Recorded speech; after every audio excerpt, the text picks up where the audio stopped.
ठरलं तर मग या मालिकेच्या आजच्या भागामध्ये आपण पाहणार आहोत अर्जुन आणि सायली हे रात्री झोपलेले असतात, पण दोघांनाही झोप येत नसते.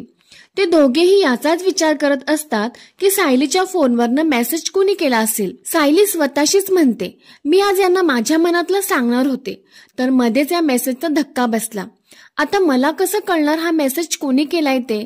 इकडे अर्जुनलाही झोप येत नव्हती. तो उठून बसतो आणि विचार करतो, मिसेस सायली तर त्या मेसेजबद्दल नक्कीच खोटं नाही बोलत. त्यांनी जर तो मेसेज केला नाही तर मग हा मेसेज कोण करू शकतो हे शोधून काढायलाच पाहिजे. मग अर्जुनला दिसतं की सायलीच्या फोनवरती कोणाचा तरी मेसेज आलाय. तो म्हणतो, एवढ्या रात्री मिसेस सायली यांना कोण मेसेज करत असेल. आणि मग तो तिचा फोन घेतो आणि मेसेज वाचतो. त्यात लिहिलेलं असतं, तुझ्याशी कितीही गप्पा मारल्या ना तरी मन भरत नाही. आपण लवकर भेटू, तूच मला भेटायला ये. उद्या फोनवर बोलू, मग ठरवू. हा मेसेज वाचल्यावरती आता अर्जुनला खूप टेन्शन येतं. तो म्हणतो, आता हे काय नवीन, असे मेसेज मिसेस सायलीला कोण करत असेल. त्याला काहीच कळत नाही. मग दुसऱ्या दिवशी सकाळी सायली ही आवराआवर करत असते. ती म्हणते फोन चार्जिंगला लावायला हवा, म्हणून ती फोन घेते.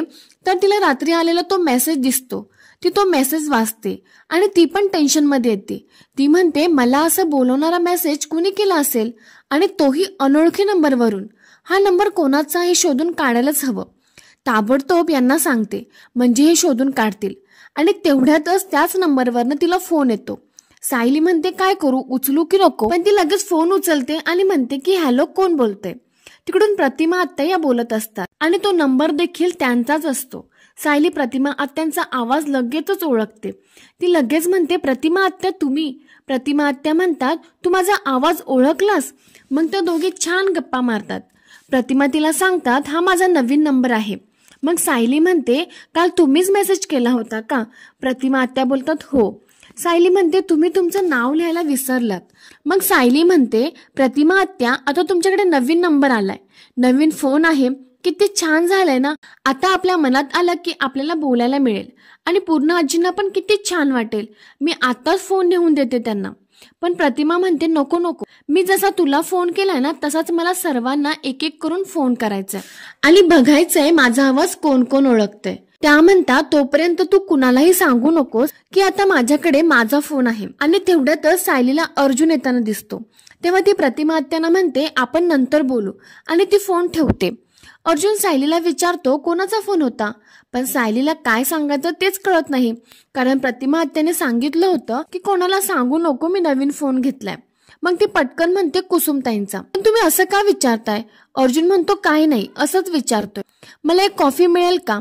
सायली म्हणते, हो, आणि ती कॉफी बनवायला जाते. इकडे प्रतिमा आत्या सुमनला सांगत असतात की आता मी सायलीशी बोलत होती. ती माझा आवाज ऐकून इतकी खुश झाली माहितीये. आणि प्रिया लगेच हे सगळं ऐकते. ती लगेच प्रतिमाला म्हणते, तू सायलीला बोललीस, तिला सांगून टाकलंस हा तुझा नंबर आहे. काय ग आई, मी तुला सांगितलं होतं ना आपल्याला सायलीची मस्करी करायची, म्हणून मी तुला मेसेज कसे करायचे हे दाखवलं होतं. पण आईने सांगून टाकलं हा तिचा नवीन नंबर आहे. प्रतिमा म्हणते, सगळ्यांना नाही सांगितलं, फक्त सायलीलाच सांगितले. बाकी सर्वांना मी एक एक करून फोन करणार आहे. तू मला तसंच सांगितलं होतंस ना. मग प्रिया म्हणते, म्हणजे अजून तू कोणालाच नाही सांगितलं आहे का, हा तुझा नंबर आहे. मग ती खुश होऊन बोलते, म्हणजे एकेकाची गंमत करावी म्हणून विचारलं. तेव्हा सुमन म्हणते, तन्वी, कोणालाही त्रास होईल असं काही करू नकोस, नाहीतर उगाच भलतंच होऊन बसायचं. पण प्रिया म्हणते, नाही ग सुमन मावशी, मी असं काही नाही करणार. उलट असं हसत खेळतच नातं सुधारतं. मग प्रिया मनातच विचार करते, अजूनही होप्स आहेत. अर्जुनला अजून माहिती नाहीये हा अर्ध्या मेंदूचा नंबर आहे. अजूनही प्लॅन सक्सेस होऊ शकतो. पण मला कळणार कसं. मग ती म्हणते, अस्मिता, सायलीच्या नाकावर माशी जरी बसली ना तिचं लक्ष असतं आणि ती एकटीच हसायला लागते. इकडे सायली ही नाश्ता करत करत विचार करत असते, माझ्याकडे वेळ खूप कमी आहे. मधुभाव निघण्याच्या आतच मला यांच्याकडे माझं प्रेम व्यक्त करायचंय. पण घरी कोण ना कोणतरी असणारच. बोलायला लागले तर मध्येच कुणीतरी हाक मारणार. त्यासाठी बाहेर कुठेतरी जागा शोधायला हवी. यांना आवडेल असं छानसं कॅफे. तसंच करते. मग ती बाहेर येते. अस्मिता ही नाश्ता करत असते. मग ती अस्मिताला विचारते, अस्मिता ताई, तुम्हाला एक विचारायचं होतं. तुम्हाला फिरायची खूप आवड आहे ना, तुम्ही पनवेलला जवळजवळ सगळ्याच कॅफेमध्ये गेला असाल. सचिन भाऊजींबरोबर तुम्ही कोणत्या कॅफेमध्ये जायचा? मग अस्मिता चिडून म्हणते, आता सचिन सोबत जायला तो असतो का इथे? पण लग्नानंतर आम्ही ना MK रोडच्या गुड वाईब्स कॅफेमध्ये जायचो. खूपच रोमॅन्टिक कॅफे आहे तो. आता बहुतेक नाव बदलले त्याचं. हो, पण तुला काय ग चौकशा? सायली म्हणते, काही नाही, सहज विचारलं. अस्मिता चिडून म्हणते, टाइमपास चाललाय का इथे? खाऊ दे ना पोहे मला, जा इथून. नंतर थोड्या वेळाने सगळेजणच नाश्ता करायला येतात. अश्विन आणि चैतन्य अस्मिताची मस्करी करतात. मग अस्मिता तिथून उठून निघून जाते. सगळेच खुश असतात, पण सायली इकडे विचार करत असते, गुड वाईब्स कॅफे चांगली असेल का जागा? मी अगोदर जाऊन बघते, पण घरातल्यांना काय सांगू बाहेर का चाललीये ती याचा विचार करत असते. तेवढ्यात प्रतापराव तिला आवाज देतात, सायली अगं तू ये ना, नाश्ता करायला बस. ती म्हणते, नाही बाबा नको, मला बाजारात जायचे, भाज्या आणायच्यात. तेवढ्यातच विमल म्हणते, सायली ताई असं काय करताय? कालच तर 4 दिवसांच्या भाज्या आणायला सांगितल्या होत्या ना तुम्ही मला. मग ती म्हणते, पण मला इतरही काय सामान आणायचे बाजारातून. अर्जुन म्हणतो, मिसेस सायलीला काहीतरी करून बाहेर पडायचे, पण का? मग सायली म्हणते, मला चादरी पण आणायच्या होत्या, मी जाते हा पटकन, आणि ती लगेचच तिथून निघते. इकडे अस्मिताला प्रियाचा फोन येतो. ती फोन उचलून म्हणते, हा बोल तन्वी, आज सकाळी सकाळी फोन केलास, माझं राशीभाविष्य सांगायला फोन केलास की काय? आणि हसायला लागते. प्रिया म्हणते, आता मी काय सांगणार आहे, तूच मला तिथली अपडेट दे. तेव्हा अस्मिता म्हणते, अपडेट काही नाही ग, सायली उगाचच माझ्या पुढे पुढे करत होती.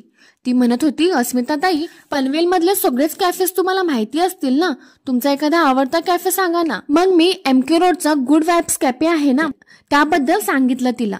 प्रिया म्हणते, सायली जर बाहेर पडली ना तर मला लगेच कॉल कर, आणि ती लगेच फोन ठेवून देते.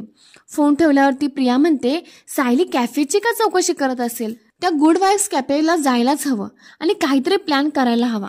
प्रेक्षकांनो, या सिरियलची पुढची अपडेट बघण्यासाठी व्हिडिओला लाईक, चॅनलला सबस्क्राईब नक्की करा.